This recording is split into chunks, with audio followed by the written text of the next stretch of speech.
Guys, my name's Max. I appreciate y'all being here. It's Saturday afternoon, and if it's Saturday afternoon, you know what that means, don't you? It's time for a new top 20 best high yield ETFs of the week, and I have a special surprise this week. I'm announcing a new metric. You'll see. You guys will really like it. All right, so the max factor. The max factor is my own metric, but it's based on the short-term momentum of comparing the short-term momentum of a universe of approximately 110 to 120 covered call funds. What we look at is we look at the quarterly NAV return only for the quarter, yield, and also there is we also look at the volatility of the fund. All right, so let's get busy. Let's see who the first one on the list is. For me at number 20, we have QILG from Global X. Great job, QILG. Coming in at number 19, we have Eggy from Nest Yield, EGGY. Well, Eggy does pretty well, pays a 14% yield and combines that with an 11% NAV return just for the quarter. That's really good. Coming in at number 18, we have KQQQ. It's only paying a 6.6% yield, but it had 19% NAV return just for this quarter, which is really impressive in my book. Not to mention KQQQ, we've added a third column here. KQQQ had a 34% total return over the past year. This thing's the complete package. It's number 18 on the list. Number 17 on the list is Biddy. Now, Biddy is our yield champion so far at 21.28% yield. That's really good. 5 years ago, that was unheard of. Nowadays, it's commonplace. Biddy combined that with a 10% NAV return just for the past 3 months. Really good. And this is blank here because Biddy hasn't been around for a year yet. Biddy's just been around about 4 months. Speaking of that, the max factor, to be included on the max factor list, you have to have been around for at least a quarter, 3 months, and you also have to pay at least a 6% yield. But it doesn't have to be a covered call fund. It could also be a closed-end fund. It just seems that the covered call funds are the ones that usually make this list. All right, coming in number 16, we have AMZP from Curve. That's a good steady one. Pays almost as much yield as Biddy, and it has a little bit more NAV upside. Not only that, it has more history, and it got 35% total return for the past year. Now, that is really, really good. Of course, 35% total return from a covered call fund for the past year. Wonderful, wonderful, wonderful. All right, coming into number 15, we have EGGS, Eggs. Eggs has a 12.43% yield, and they have 14% NAV upside just for this quarter. Now, Eggs is a stablemate of Eggy. Those are both from Nest Yield. Let's run our first comparison of the night. Let's run a little EGGS versus EGGY.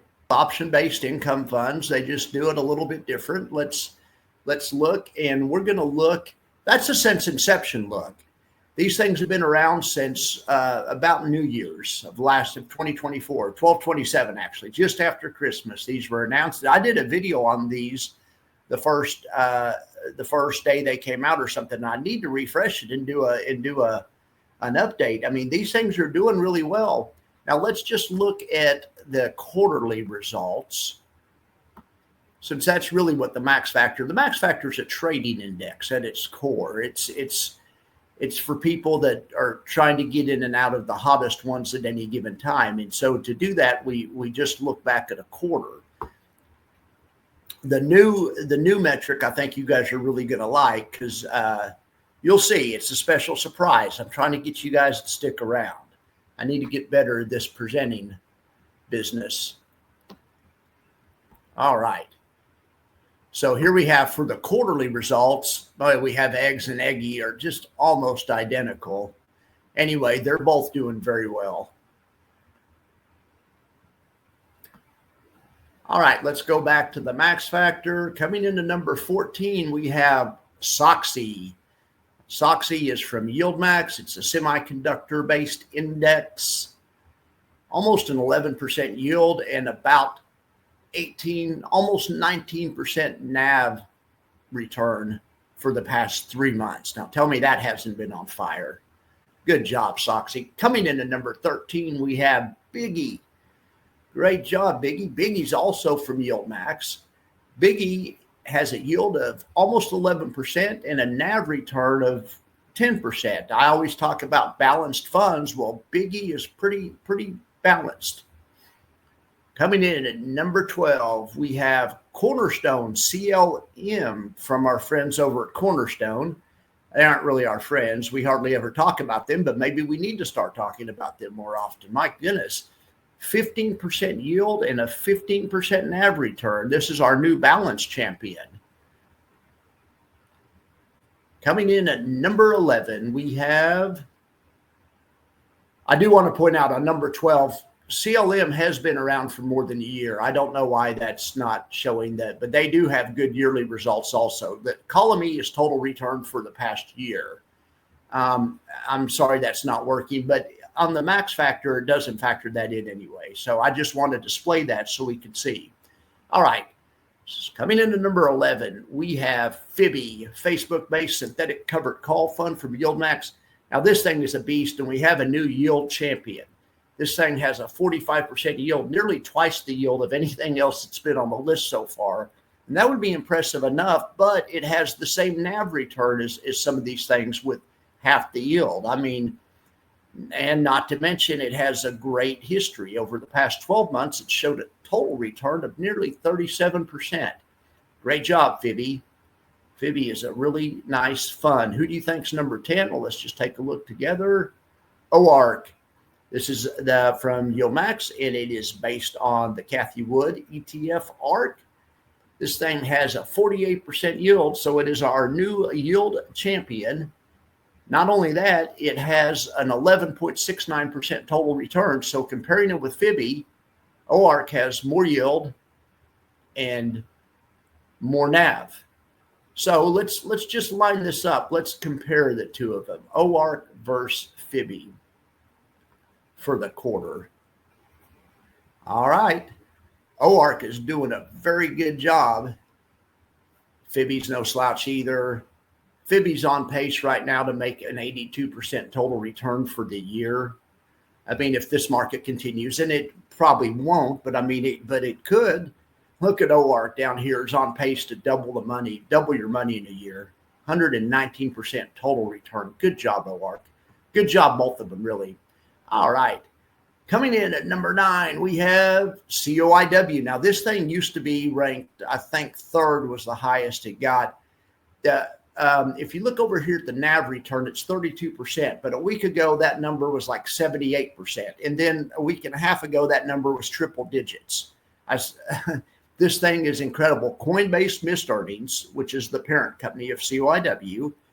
And the earnings miss caused this stock to pull back, caused, the derivative stocks like Tony and COIW to pull back. But my goodness, you're still yielding 59%. We have a new yield champion. Well, we have a new double champion. I mean, it's champion of yield and NAV return right now. All right, COIW is king of the hill. Let's see if anyone can knock it off. Here we go. Number 8, Goop. Now, this one is from not from YieldMax. It is from Curve. Now, Goop is a synthetic covered call fund based on Google. Google is the parent company. Google's not super volatile, but nevertheless, they can still sell options and make about a 16% yield. Google's a little bit lower on the IV totem pole, but it doesn't mean it can't make a good high yield stock. 16% yield isn't bad. 5 years ago, that wasn't heard of. I mean, the best you could do is 12% from QYLD or something.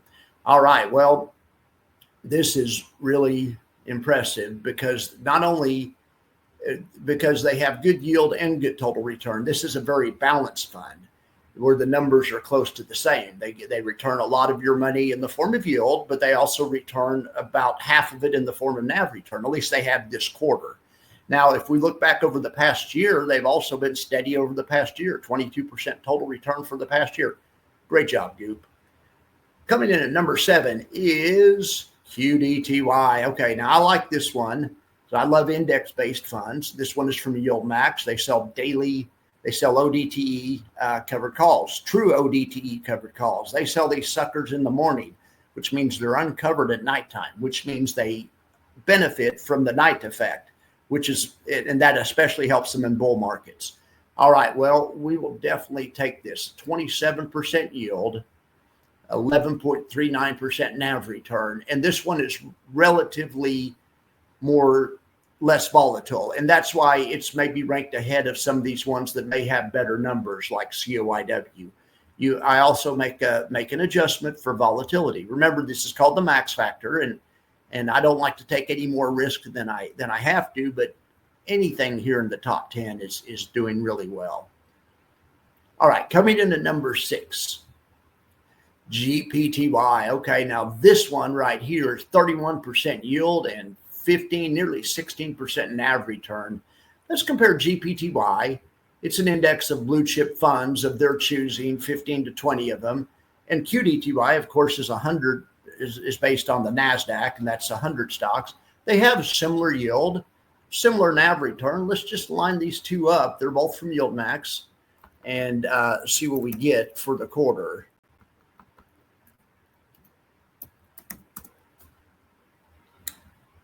GPTY is looking really nice. Really nice. These guys are on pace to make triple digits. GPTY is on pace to make 104% total return.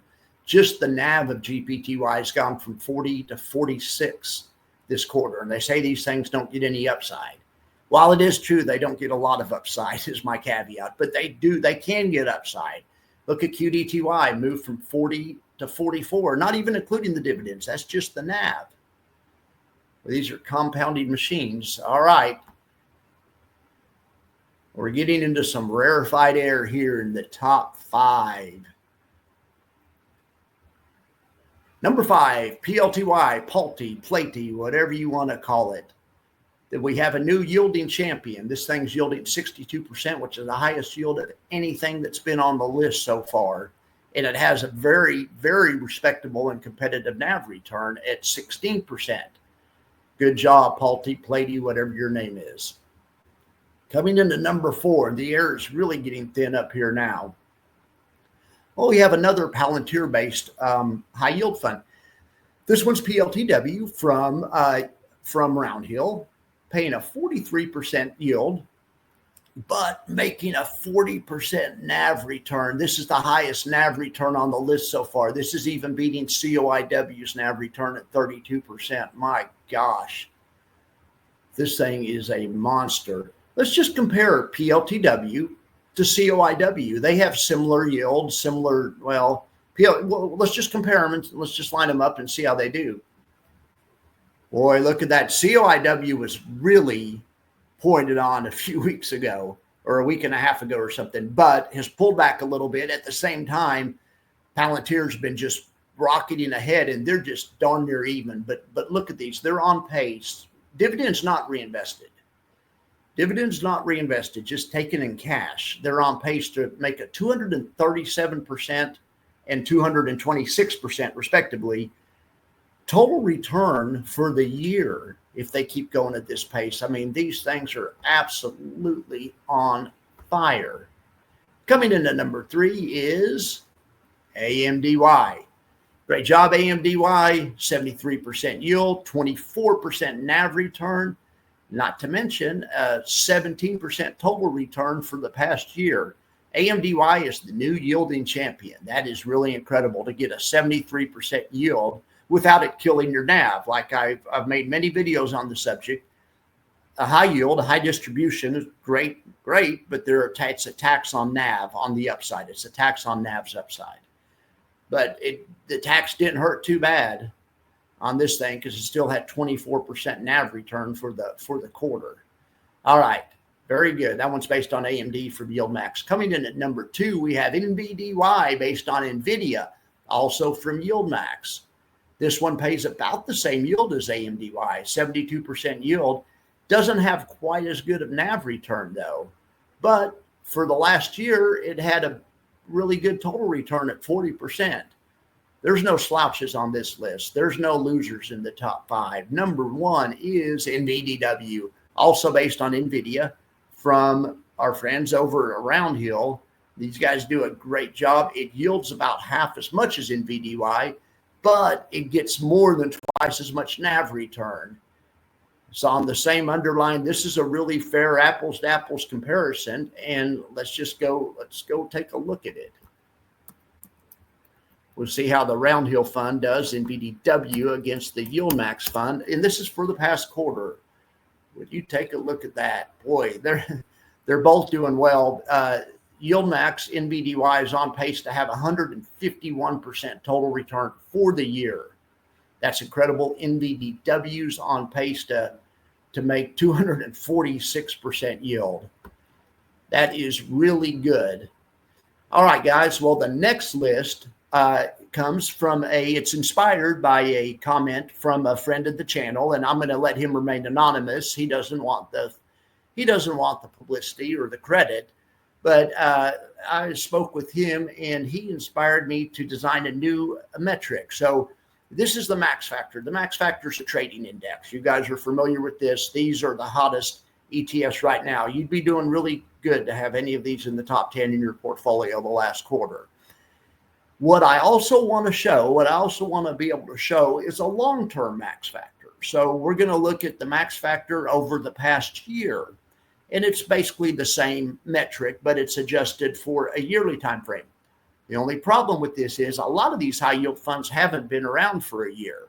So it's a smaller universe, but I still think it's interesting to look at.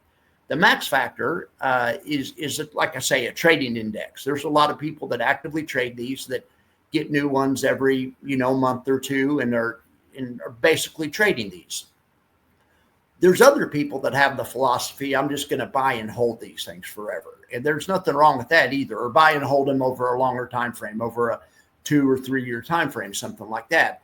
And that's a legit way to do it as well. So based on special request, I have designed the long-term MaxFactor.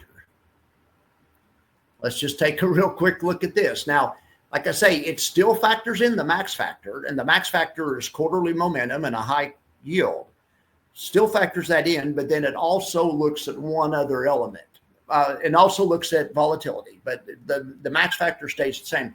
The long-term MaxFactor is more of a buy and hold index. It looks at also the performance over the past year. All right. Coming in number 20, we have AMDY. Then we have GPIX at number 19, both good funds. Goop at number 18. FTHI from First Trust. Wow, we don't see that one on here very much. It's a covered call fund that's been around forever. Been around since, I think, 2017, something like that, if memory serves me. In fact, let's just go, let's do our first little mini review of the night. Let's just pull up FTHI. This is a competitor to like Global X, the 12% payers, and it's been around for a long time. I would call this old Wall Street. First Trust is has a ton of ETFs, and they do a really nice job. So yeah, it's been around since 2014. That's what I wanted to look at. It pays about an 8.74% dividend, and you can see this one's no slouch. It had 6% NAV return for the quarter, which is one of the factors, but also one of the factors is the total return for the past year, which is 16%. Anyway, these guys do a really nice job. You can see their biggest holding is NVIDIA, then Microsoft, then Apple. It's basically just a S&P 500 covered call index, but there's nothing wrong with that. S&P 500 has created a lot of wealth over the years. Okay, back to the list. All right, coming in number 16, we have AIPI. Coming in at number 15 on the long-term MaxFactor, we have OARC. And OARC was also on the short-term MaxFactor. It does well in all time frames. I mean, heck, it had a 41% total return for the year. Right now, OARC is our total return champion on this list. Great job. Then we have FIBI with a 36% total return, but they combine that with some good short-term stuff also. That's very good. Coming into number 13, we have IVVW. Wow. We're going to have our first comparison. Let's compare IVVW. It's an S&P based covered call fund with FTHI. All right, well, good job, FTHI. FTHI wins this battle, but I mean, they're both doing really well. All right, back to the long-term max factor. Coming number 12, we have SPY. Now, SPY is one that a lot of people, me included, really like.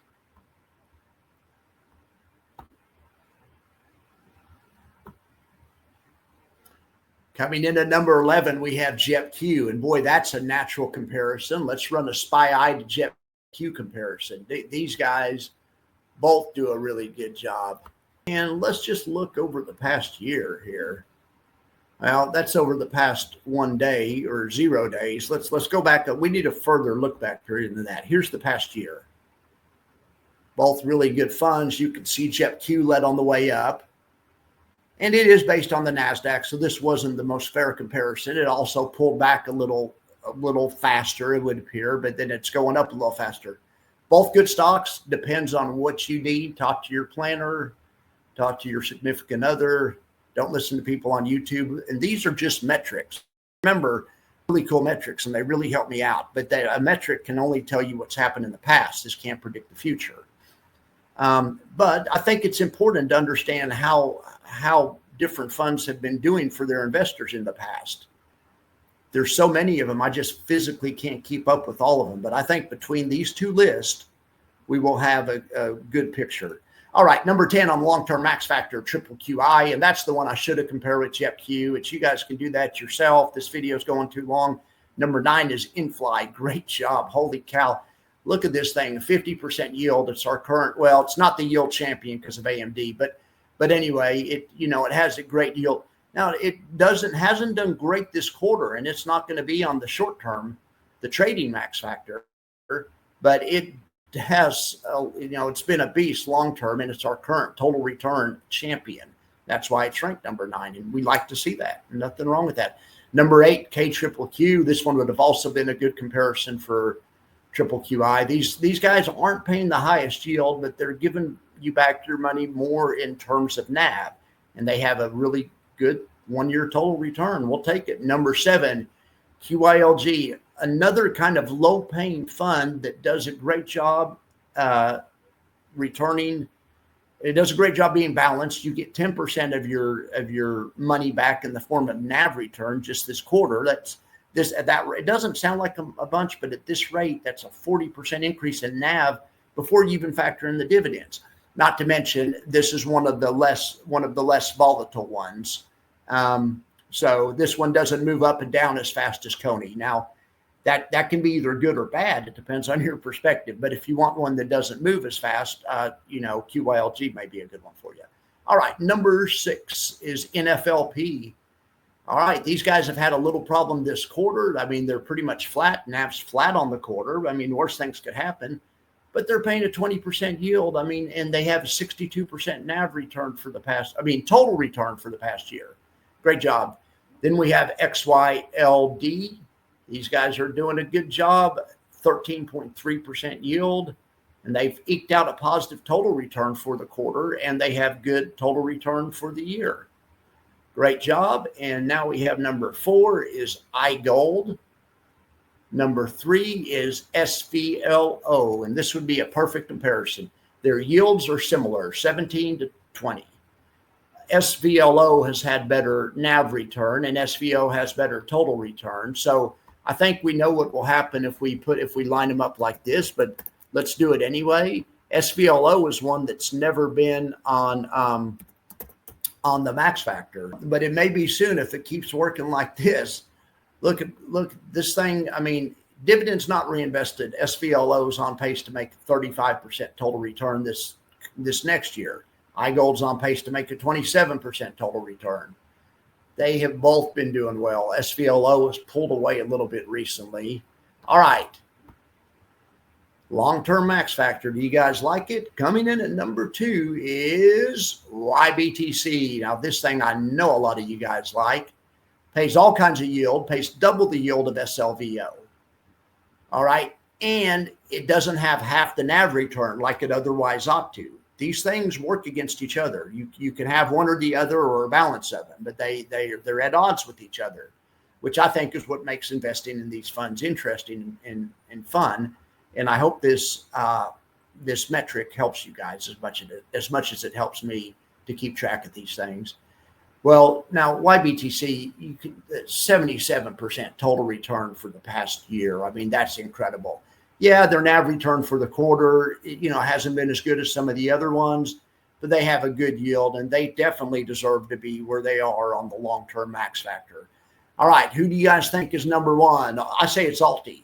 If it's not ULTY, I'm canceling my subscription to the max factor. And I'm just joking. The max factor doesn't sell subscriptions. But come on, ULTY. It's got to be ULTY, right? I mean, ULTY's a beast. Come on, ULTY. Come on. One thing, ULTY hasn't been around for a year yet, so it's not going to be on the max factor. I'm just kind of joking. Let's see what it is. Oh, that's a good one. Now, this is the complete package. We have NVDY is number 2 on the long-term max factor. So on the short-term max factor. So it has the quarterly momentum. It has the yield. It has the NAV return. It's 72% yield, 16% NAV return. There's only one that's higher on the whole list, and that's KQQQ at 19% NAV return. Well, and Goop there's a couple that are higher, but NVDY does a great job. They give you a lot of your money back in the form of yield or a distribution, if that's what you like, but they're also producing good NAV return. It's all about the complete package, right? And they have a good history also. Column E is basically history because that's the past year. Have a great total return for the past year. So let's take a look at this. I think NVDY, which is crypto kind of adjacent because of the in the crypto, in the mining business, they use a lot of graphic processing, GPUs, which NVIDIA makes.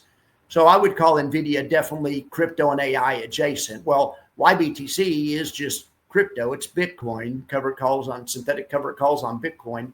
Now let's compare them, but you can see here it might be pretty equal, and you can kind of see that in the max factor. But I mean, NVDY has produced about twice the NAV return, and it's produced twice the yield. So yes, I thought it was opposite. So yes, NVDY ought to spank YBTC, but let's just line it up. There's a third factor that you can't really see, which is just the volatility, and that does play a part. It's more like a tie-breaking part, though. Well, I mean, you'd be fine with either of these funds, but my gosh, NVDY has been hotter lately, but over the course of a year, YBTC is doing really, really well. All right, guys. Well, I hope you like the long-term max factor. I hope you like the trading index. I publish these on my website at maxconvexity.eagon.net. So you can look at these anytime you want. And the long-term one isn't up there yet, but I'll get it up there this weekend. Anyway, all right, guys. Well, let me know what you think, and you guys have a wonderful afternoon. I will talk to you later.